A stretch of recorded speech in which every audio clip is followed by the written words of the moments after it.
Selamat datang di podcast UNY Official. Teman-teman tentu saja kuliah sudah melalui beberapa semester ya. Jadi dari aku misah-misahin mana yang aku bisa, mana yang aku nggak bisa, dan banyak orang-orang mengalami itu adalah overthinking. Bagi yang teman-teman yang mungkin punya sifat perfeksionis, mungkin bisa agak dikurangi dulu. Lulus itu ya yang penting tujuannya. Kalau dari kakak sendiri nih, udah pernah nggak sih dapat fase mager itu sendiri? Semager. Saya dulu nih. Oke. Kalau fase mager, saya pernah. Kayaknya semua orang juga pernah ya. Kalau banyak sih ya fase-fase mager. Kalau dulu saya itu paling mager itu pas kapan ya? Mungkin ini kan saya waktu itu ya bulan Februari itu sudah menyelesaikan sampai bab 5 ya, sudah selesai, tinggal saya konsultasikan ke dosen pembimbing. Nah itu saya kirimkan ke dosen. Habis itu ya cuma tinggal nunggu jawaban kan, apakah masih ada yang perlu direvisi atau tidak. Nah di situ nunggu jawaban tuh lama. Seminggu belum dibales, 2 minggu belum ada respon, 3 minggu. Nah, karena lamanya nggak ada respon itu, ya saya jadi males gitu lihat skripsi saya tuh. Yang sebelumnya tuh saya semangat ngerjainnya ya, lama-lama bahkan cuma buka pun nggak pernah. Nah, sampai akhirnya skripsi saya di ACC suruh daftar sidang. Ya, saya akhirnya daftar sidang. Dan menjelang sidang ya, karena tadi udah terlanjur lama nggak dipegang, mau mempelajari skripsi lagi buat sidang tuh jadi males. Ya, solusinya ya kayak tadi yang sudah dikatakan Mbak Ara tadi juga, bahwa untuk mengatasi kemageran itu memang ada motivasi internal dan eksternal, tapi yang paling berpengaruh memang dari dalam diri kita sendiri. Kita tuh harus mau maju gitu. Kita mungkin bisa minta tolong teman biar dipaksa, disuruh-suruh, tapi yang lebih penting adalah gimana kita mendorong diri kita untuk mau mengerjakan. Mungkin setiap orang motivasinya beda-beda ya, tapi kalau saya sendiri sih biar tidak mager tuh, motivasi saya untuk tidak mager adalah bahwa mahasiswa semester akhir ya, itu kan kemarin melalui KKN dan PK. Kita KKN dan PK itu tiap jamnya dihitung. Lalu kemudian saya jadi bayangin nih, saya setiap hari kan juga punya jam waktu luangnya. Bayangkan kalau itu dihitung kayak waktu PK dan KKN, berapa jam yang saya buang hanya untuk melakukan hal-hal tidak berguna. Jadi dari situ saya terus termotivasi, setiap hari itu saya nggak boleh buang-buang waktu kayak gini. Masa anak muda kerjanya cuma buang-buang waktu kan, ya nggak boleh ya. Nah, jadi ketika mager ya kembali ke tadi, munculkan apa motivasi dari dalam diri yang bisa untuk melawan kemageran tersebut. Coba, mungkin kalau Mbak Era pengalamannya gimana? Kalau aku, jujur aku lebih ke ambisi kalau pas ngerjain skripsi, karena aku motivasi internalku udah kuat banget. Aku nggak mau bayar UKT semester 9. Jadi kayak aku mikir, kalau aku sendiri mikirnya, ngapain aku bayar lagi untuk cuman ngerjain tugas yang sebenarnya udah aku mulai, tapi hanya karena nggak selesai aku jadi harus bayar lagi, kan aku nggak mau ya. Maksudnya dulu pas zaman pandemi aja kita pernah ngeluh gara-gara kita bayar UKT full tapi kuliahnya online, fasilitasnya gini-gini doang. Kan itu kan kita kan orientasinya sama duit yang kita keluarkan kan, padahal kan sebenarnya masih ada ilmu yang bisa kita dapat. Nah, apalagi kalau skripsi ini, maksudnya skripsi ini kan bergantung banget sama gimana kita ngerjainnya. Kalau misalnya bisa selesai cepat ya alhamdulillah, nggak bayar lagi gitu kan. Masa kemarin ngeluh-ngeluh karena bayar UKT gara-gara pandemi, sekarang kita bayar UKT hanya karena menunggu kita mager, itu kan enggak banget ya menurut aku sih. Jadi ya karena orang punya motivasi beda-beda, dan kalau aku ya kayak barusan aku bilang, jadi ya itu sih. Ke pertanyaan selanjutnya ya Kak, langkah pertama yang harus dilakukan untuk nyusun skripsi itu apa sih Kak? Kalau aku sendiri langkah pertamanya selain nentuin judul kayak yang tadi sudah dijelasin, kita juga yang pertama paling penting itu nyiapin instrumen sama media. Jadi itu udah yang penting selama ada instrumen sama media yang mau kita uji cobakan, udah itu penelitian kita aman. Karena kan kalau penelitian itu yang penting data ya. Jadi kalau selama ada data, kita udah bisa ngolah naskah skripsi kita. Jadi udah aman. Selama kita tahu gimana cara ngolah data itu.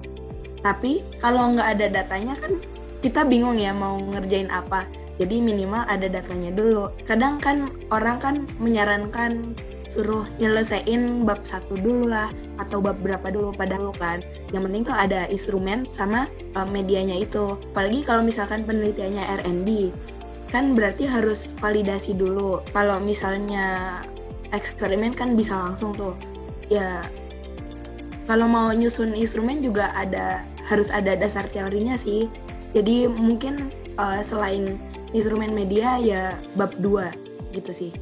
Jadi selain instrumen sama media harus ada dasar teori yang buat bab 2. Dan juga jangan lupa minta SK pembimbing, karena itu walaupun kita belum butuh tapi seenggaknya udah memperlancar jalan kita kalau mau sidang. Jadi kita nggak usah nunggu 3 bulan lagi, karena kita baru bisa sidang setelah SK pembimbing keluar dengan usia 3 bulan gitu.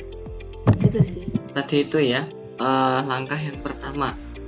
Bener sih yang dikatakan Mbak Ara tadi ya. Untuk pertama nyusun skripsi, selain nyusun judul, mungkin dari sebelum nyusun judul dulu ya. Mungkin dari awal pun masih bingung nyari judul, kita banyak-banyak baca referensi, dan kita tadi kan udah punya minat ya di mata kuliah yang ingin diteliti, yang ingin jadi topik penelitiannya. Nah, lalu kemudian tentukan mau penelitian eksperimen atau R&D. Nah, dari situ kalau sudah yakin, ngumpulin latar belakang dan dasar teori secukupnya. Di sini bukan dalam artian udah bikin bab 1 dan 2 yang full, tapi paling enggak kita tuh sadar, oh latar belakang yang saya temukan di sekolah apa, yang bisa saya teliti apa, yang perlu saya tingkatkan apa. Di situ untuk latar belakang, kemudian dasar teorinya. Kita mau meneliti tadi ya, yang perlu kita buat, yang penting untuk mendapatkan data itu kan ada instrumen dan juga produk. Untuk membuat instrumen dan produk tentu saja kita perlu dasar teori dulu. Kita mau buat instrumen ya, instrumen pembelajaran, instrumen pengambilan data. Di situ kan kita perlu tahu dulu untuk mengukur variabel yang ingin kita ukur itu butuh instrumen apa. Lalu untuk membuat produk yang ingin kita buat itu butuh apa saja. Nah, di situ perdalam apa yang harus kita kaji. Ya. Kalau sudah mengkaji di situ, sudah yakin, segera buat instrumen. Tidak perlu menunggu apa ya. Biasanya kalau dosen, kalau sekarang kan ada seminar proposal ya, setelah itu diminta revisi dan sebagainya. Di situ jangan ditunda sampai proposalnya 100% fix. Kalau tidak ada perubahan yang tidak mendasar, dalam artian misalkan hanya perubahan tata bahasa dan semacamnya, kontennya kan berarti tetap sama. Di situ kita sudah bisa mulai membuat instrumen. Seperti tadi membuat instrumen, dari instrumen penelitian, ya, instrumen pengambilan data, termasuk produk. Biasanya kalau penelitian R&D, tentu semua sudah belajar apa ya, metode penelitiannya ya. R&D itu ada model-modelnya, baik itu mau pakai AD atau pakai 4D. Kemudian kalau eksperimen biasanya menggunakan perlakuan apa yang diberikan variabel bebasnya itu bisa berupa produk atau media atau semacamnya. Nah, itu segera disiapkan. Jadi secepat mungkin kita bisa melakukan pembelajaran yang tujuannya untuk mengumpulkan data itu tadi. Nah, kalau sudah eksperimen jadi, di sana eksperimen itu kemudian melalui proses validasi ya. paling tidak validasi itu minimal ke dosen pembimbing. Coba ditanyakan ke dosen pembimbing, untuk validasi instrumen ini perlu lembar validasi atau yang penting ditunjukkan dan disetujui. Kalau untuk R&D biasanya produk itu nanti perlu mencari validator juga ya. Untuk mencari validator tentu jurusan bisa menghubungi Bu Silva ya selaku sekretaris jurusan. Kemudian tadi juga yang tidak kalah penting ya SK pembimbing. Kenapa kok SK pembimbing begitu penting? Karena untuk melakukan sidang skripsi syaratnya adalah SK pembimbing sudah harus berusia 3 bulan. Karena SK pembimbing itu bisa dibilang kayak hitam di atas putih bahwa kita sudah mulai bimbingan skripsi, sudah mulai mengerjakan skripsi. Jadi kalau teman-teman udah seminar proposal langsunglah bikin SK pembimbing. Penelitian itu biasanya memakan waktu ya memang paling cepat 3 bulan ya. Maka saya rasa wajar untuk SK pembimbing itu harus menunggu 3 bulan. Nah permasalahannya adalah ketika teman-teman melupakan langkah ini, akhirnya di akhir penelitiannya udah terlanjur selesai masih harus nunggu 3 bulan karena SK pembimbing. Jadi itu kalau menurut saya langkah pertama ya dipastikan latar belakang, kemudian referensi dikaji secukupnya, lalu langsung membuat eksperimen sama seperti yang tadi disampaikan Mbak Ara ya. Oke nih, langsung lanjut ke pertanyaan terakhir dari teman-teman yang udah ngisi Q&A. Nah, pertanyaannya, gimana cara cepet dapat inspirasi judul skripsi Kak? Dan juga tips buat ngatasin burnout saat mulai nyusun skripsi. Cara cepet dapat inspirasi ya. Mungkin masih nyambung sama yang tadi jawaban pertama, kita harus aware sama apa yang kita suka, terus apakah dia beririsan sama masalah yang ada di lapangan. Sebenarnya kalau mau cari inspirasi tuh nggak usah cepat-cepat sih, take your time aja. Yang penting tuh judul, kalau mau dapat judul dipikirin matang-matang, kamu sanggup nggak meneliti tentang itu, kamu ngerti nggak tentang topik itu, karena nanti pun kalau misalkan ada open, kalau mau ganti judul tuh sebenarnya masih bisa, tapi emang resikonya kita harus nyari-nyari lagi kan, maksudnya yang kemungkinan bisa dilakuin tuh. Jadi kalau menurut aku secepat mungkin kita ngerti tentang apa yang kita suka. Begitu kita ganti semester dan tiba-tiba semester depan ada matkul metopen, kalian saran aku cepat-cepat tanya ke cutting, metopen tuh matkulnya kayak gimana, dosennya sama siapa, apakah nanti itu kemungkinan besar bakal bisa lanjut ke buat skripsi, judulnya apa ya, karena selama pengalaman aku semester 6 kemarin dapat matkul metopen, banyak teman sekelas yang kaget karena metopen itu kan tujuannya kan biar bisa meneruskan judul yang kita bikin biar bisa digunakan buat skripsi kita kan. Cuman orang-orang mikirnya kayak ini tuh cuman buat latihan aja, padahal ya sebenarnya kalau bisa dilanjutin ya bakal lebih bagus, jadi kita nggak usah mikir 2 kali. Nah mumpung kalau sekarang kan kayaknya metopen matkulnya lebih maju ya semesternya, jadi semester lebih muda lagi udah ketemu metopen, jadi ya take your time aja, pelan-pelan kalau mau cari inspirasi, kayak nyicil aja dari sejak liburan. Setelah kamu tahu semester depan ada metopen, kamu cari-cari dulu daripada pusing tugas numpuk pas udah kuliah gitu ya. Terus habis itu apa ya namanya, ya kayaknya itu doang sih. Yang penting apa namanya, dari judul itu kita bisa mempertanggungjawabkan apa yang kita teliti nanti, gitu aja. Oke, iya, bener sih tadi istilahnya take your time. Jadi memang untuk menemukan judul, mendapatkan inspirasi itu memang nggak ada namanya cara instan dapat inspirasi ya. Sekali nonton video langsung, oh saya pengen meneliti ini atau gimana. Jadi memang namanya penelitian ya. Kalau Anda meneliti itu kan kita memang harus pertama paham dulu apa yang diteliti, dan yang namanya penelitian itu kita kan harus istilahnya tuh menjadi ahli atau pakar dalam apa yang kita teliti ya. Jadi ya apa yang kita teliti itu ya kita harus paham, maka memang butuh waktu ya untuk menemukan apa yang bisa diteliti. Nah tadi ya cara cepat inspirasi judul, ya judul memang masih bisa berubah ya. Kalau tadi teman-teman di yang angkatan yang bawah ini memang katanya dapat materi Metopen lebih awal. Kalau tadi ya katanya dari Metopen bisa lanjut ke judul skripsi, ya itu bagus, dalam artian teman-teman nggak kerja 2 kali ya. Tapi kalau misalkan teman-teman mau belum yakin nih pengen teliti apa dan mungkin bisa berubah, itu pun nggak masalah. Semakin banyak teman-teman berubah-ubah ya. Memang di satu sisi kebanyakan berubah tuh memang nggak baik, tapi di sisi lain kalau teman-teman banyak berubah artinya semakin banyak yang teman-teman explore. Oh ternyata kalau meneliti di bagian ini tuh susahnya kayak gini, meneliti di sini susahnya kayak gini, tapi ada juga kelebihannya kalau meneliti yang ini kayak gini. Nah dari situ nanti teman-teman bisa lebih yakin kepada judul yang akan diambil ya.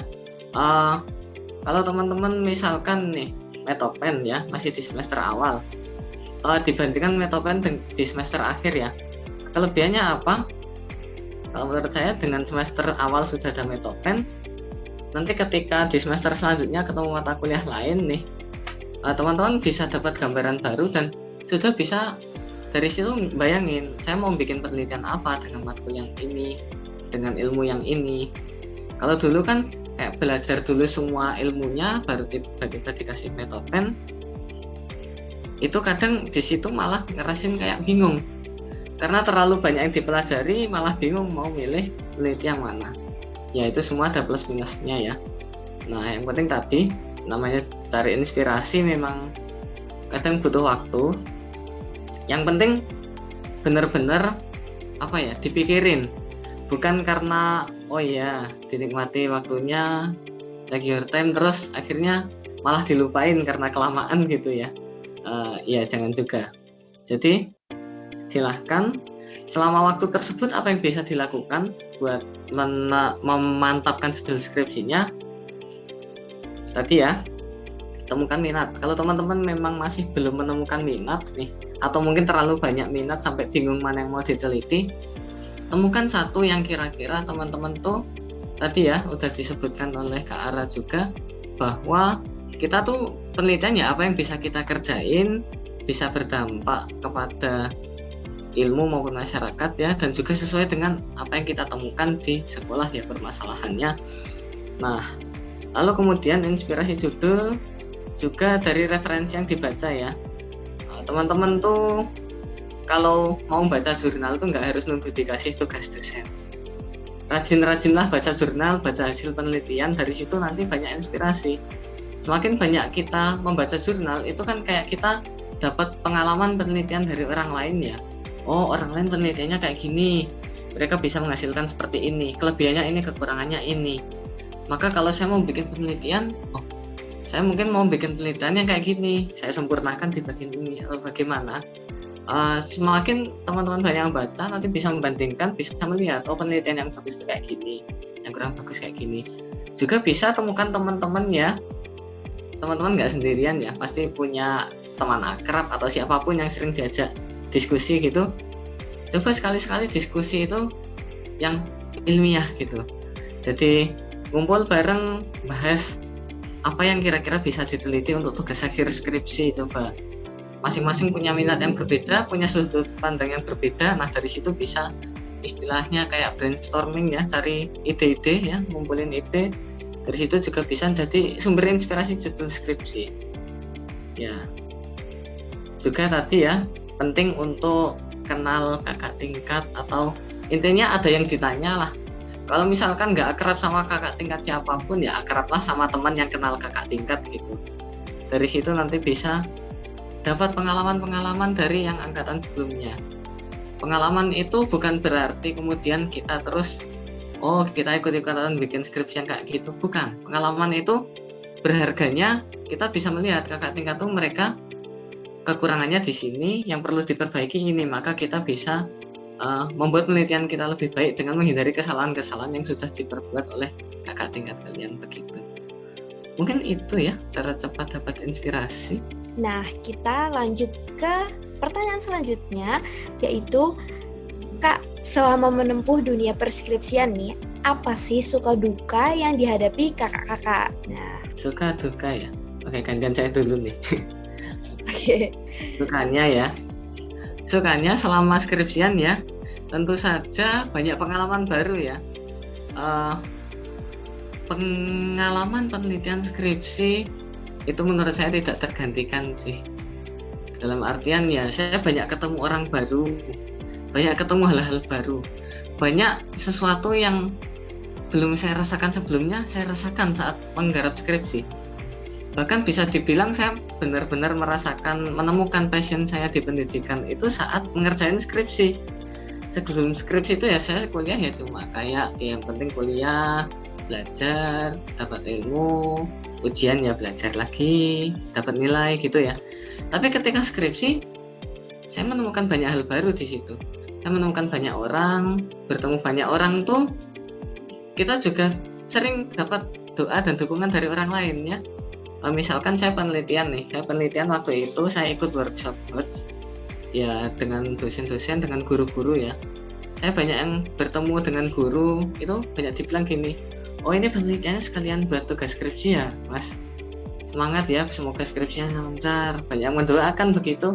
Tentu saja itu hal-hal yang menyenangkan dalam skripsi, apalagi kalau teman-teman skripsinya itu ya selama skripsi banyak bertemu dengan orang baru ya, banyak mendapat doa, banyak mendapat harapan, banyak mendapat ya pandangan baru lah, bahwa semua orang itu yang pernah punya gelar sarjana ya pasti skripsi. Kita bisa mendapatkan pengalaman dari orang, cerita dari orang, dan dari situ kita bisa tahu, jadi saya harus kayak gini, saya harus begini. Kalau dukanya ya tentu saja perjalanan skripsi itu tidak ada yang 100% mulus gitu, tentu banyak hambatan, baik itu hambatan internal dari diri sendiri maupun eksternal. Mungkin kalau dari diri sendiri, selama kita bisa menjaga motivasi untuk tetap mengerjakan dengan lancar, itu tidak ada masalah ya, kecuali mungkin kalau teman-teman yang ada hambatan dari diri sendiri perlu diatasi ya. Intinya kalau ada hambatan ya diatasi terlebih dahulu. Kalau hambatan yang dari eksternal cukup banyak ya. Saya kira semua teman saya yang juga mengerjakan skripsi mengalami hambatan eksternal, baik itu dosen yang kadang slow respon, kebijakan sekolah yang mungkin berubah-ubah, kemudian kebingungan terkait gimana cara analisis data dan sebagainya, lalu overthinking menjelang sidang, ambil data dan semacamnya.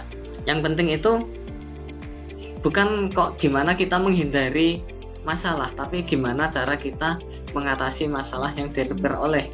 Misalkan nih, kita dapat dosen yang slow respon, udah gitu ketika dihubungi dosen mintanya koreksinya banyak dan perfeksionis gitu. Gimana cara ngatasinya? Ya kita yang harus menyesuaikan ya. Kita bisa tanya-tanya kepada teman-teman yang satu dosen pembimbing, bisa juga tanya kepada kakak tingkat yang mungkin dulu dosen pembimbingnya sama, gimana cara menghadapinya. Yang penting ketika ada masalah, kita berusaha menghadapi ya. Cari dukungan kepada orang, teman dekat dan semacamnya ya. Kemudian kalau ada masalah ya, selain kebingungan tadi, mungkin sulit dihubungi, misalkan kita mau ambil data nih, validatornya tuh nggak segera bisa dihubungi, padahal ini salah kepake. Nah, kadang kalau kita cuma menghubungi sendiri tuh kadang sulit ya. Nah, kalau kita bisa cerita ke salah satu dosen atau siapapun, kadang itu bisa membantu ya. Tapi ini case by case, tidak bisa digeneralisasi ya. Mungkin yang dialami teman-teman yang dialami saya dan teman-teman yang lain mungkin berbeda ya. Kadang kita bisa mendapatkan informasi kalau mendapatkan pandangan dari dosen yang berbeda. Misalkan dulu waktu saya melakukan penelitian, saya sempat bingung dengan metode penelitian saya. Saya waktu itu pakai R&D, tapi saat akan saya terapkan di lapangan kok kayaknya agak kurang sesuai dengan R&D yang model 4D. Nah, kebetulan karena waktu itu saya ikut workshop ya, saya kebetulan ada waktu berbincang dengan seorang dosen ya, saya coba nih tanya-tanya, coba diskusi. Dosen itu kalau diajak bicara tentang hal ilmiah di waktu saat memang ingin berdiskusi itu biasanya seneng ya. Nah, dari situ saya mendapatkan pencerahan, dan dari situ saya bisa mengatasi kebingungan saya tadi. Mungkin yang dialami teman-teman bisa berbeda. Ya intinya ketika ada masalah, atasilah secepatnya biar bisa fokus ke apa tujuan yang harus dicapai itu kan. Dari aku mungkin dukanya dulu aja deh ya. Kalau aku dukanya sejak semester tua, terutama semester 7 sama 8 itu kan udah semester bebas teori ya. Jadi udah nggak ada kuliah lagi, kita harus jalan sendiri. Dan di sini tuh berasa banget kalau misalkan teman-teman kita udah pada mulai jalan sendiri-sendiri, udah punya progresnya masing-masing. Jadi kayak bingung mau cerita ke siapa. Kayak nggak semua orang tuh bisa terbuka sama apa yang sedang dijalani hari ini kan. Jadi kayak takutnya pengen tanya ini itu, jadi mengganggu mereka. Bingung mau cari topik apa, tapi juga kita sendiri nggak tahu harus kayak gimana. Kalau misalkan kayak gitu kan kitanya jadi overthinking dulu ya. Dan itu udah jelas kayak tadi kuncinya di diri sendiri, kita mau ngehadepinnya kayak gimana. Kayak mungkin overthinking kita itu berasal dari ketakutan yang nggak rasional ya. Jadi bisa jadi sebenarnya masalahnya sepele. Kita cuman nggak berani bertanya, padahal belum tentu merekanya menolak. Bisa jadi merekanya juga butuh bantuan tapi nggak tahu, bingung mau menghubungi siapa. Seenggaknya kalau kita mungkin bisa merangkul teman-teman yang lagi bingung, kita bisa jalan bareng gitu. Jadi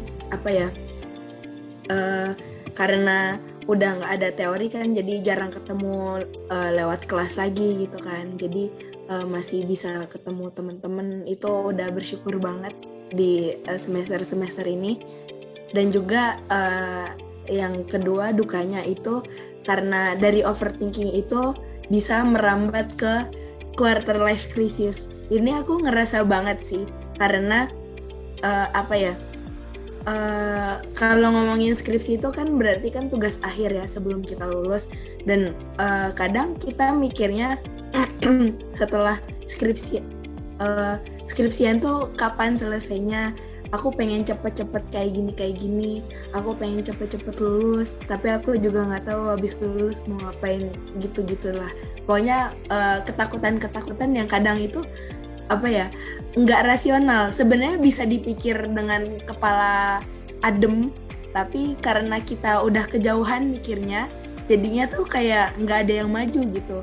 Jadinya menurut aku kalau yang kayak gini itu udah harus dirunut satu-satu sih masalahnya itu, akarnya itu dari mana.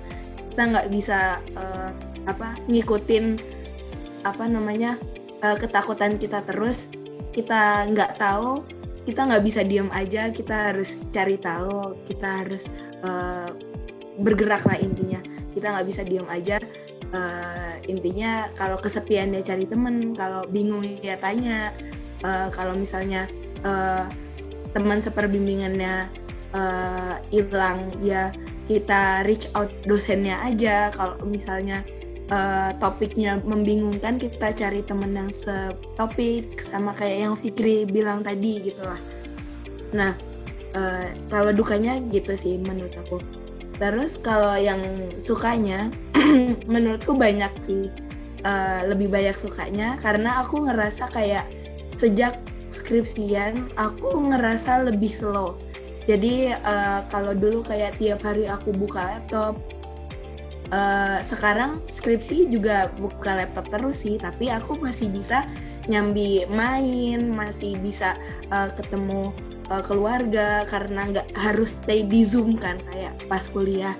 Kalau skripsi kan kita bisa lebih fleksibel, bisa ketemu anak-anak tempat kita ambil data sambil ngajar juga, jadi kayak punya banyak wawasan, ketemu orang-orang baru kayak tadi yang dibilang Fikri, terus juga bisa nyambi hal-hal lain, misalkan pengen sambil les atau sambil ikut lomba atau apapun lah. Kan semua timeline skripsi kita kan kita yang pegang ya, jadi kita bebas mau ngatur waktu kayak gimana, terutama pas abis sidang itu serunya kita bisa ketemu teman-teman lagi minimal untuk terakhir kalinya kalau misal dia udah bakal sulit ditemui kalau nanti udah lulus, misal dia di luar Jawa atau dan lain-lain.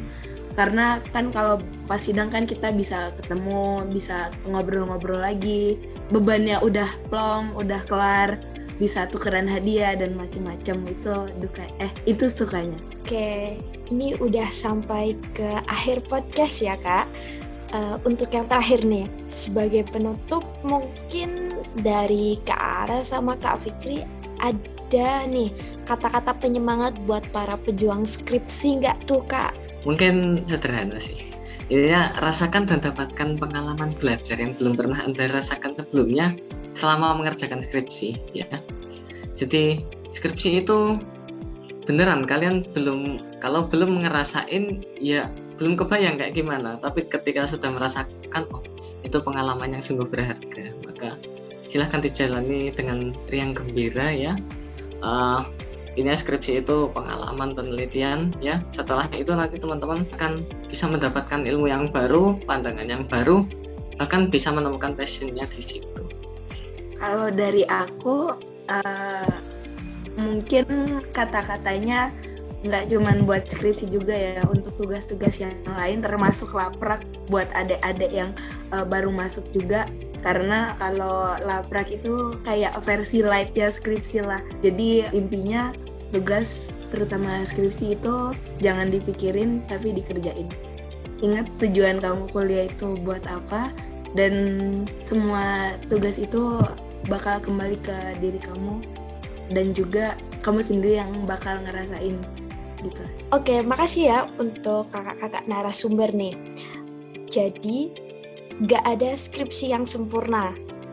Always take your time, sabar satu persatu, yang penting skripsinya selesai. Karena skripsi yang bagus adalah skripsi yang selesai. Terima kasih buat kalian yang sudah mendengarkan. Sampai jumpa di podcast Hima IPA UNJ Official episode selanjutnya. Bye-bye. Bye-bye.